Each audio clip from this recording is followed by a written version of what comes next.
अपने संस्कार music channel को सब्सक्राइब करने के लिए लाल बटन पर क्लिक करें और बेल आइकन दबाना ना भूलें।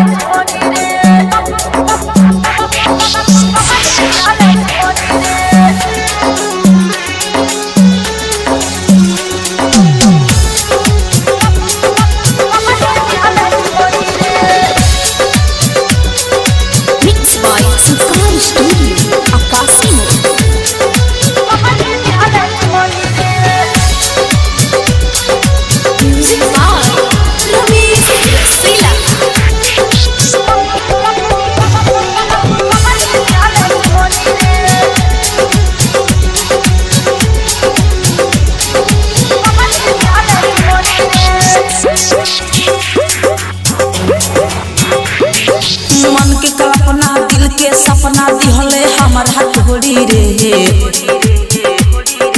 बीचे राह में हाथ छोड़ा के पगली दिहले छोड़ी रे बीचे राह में हाथ छोड़ा के पगली दिहले छोड़ी रे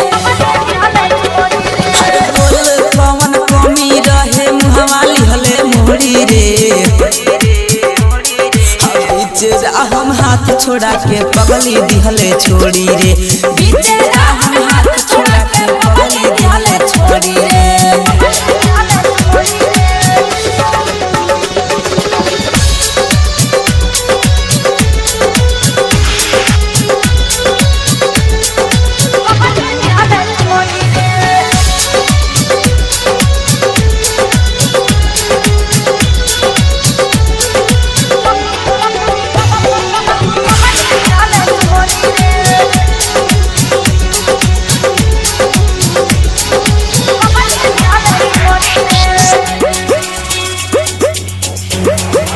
हथवा में हथवा डाल के हमरा कोइले रहले वादा रे तब कहे पगली बीचे राह में देके गइले जगह रे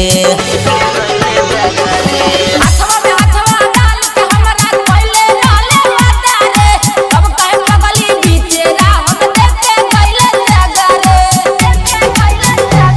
अरे शीशा जैसन दिल रहे देहले तेहू फोड़ी रे बीचे राह में हाथ छोड़ा के पगली दिहले छोड़ी रे बीचे राह में हाथ छोड़ा के पगली दिहले छोड़ी रे।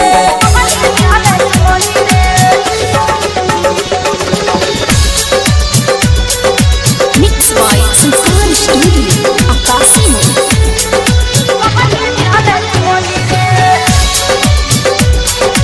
Music by Ramesh Rasila.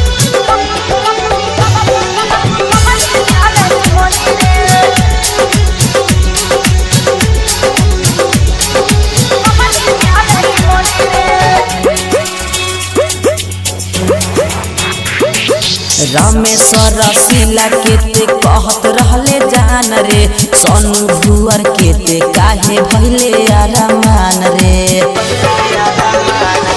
रामेश्वर रसीला के ते कहत रहले जान रे सोनू भुअर पंकज के ते भइले आरामान रे शशि राजा से ते काहे मुहवा लिहले मोड़ी रे बीचे राह में हाथ छोड़ा के पगली दिहले छोड़ी रे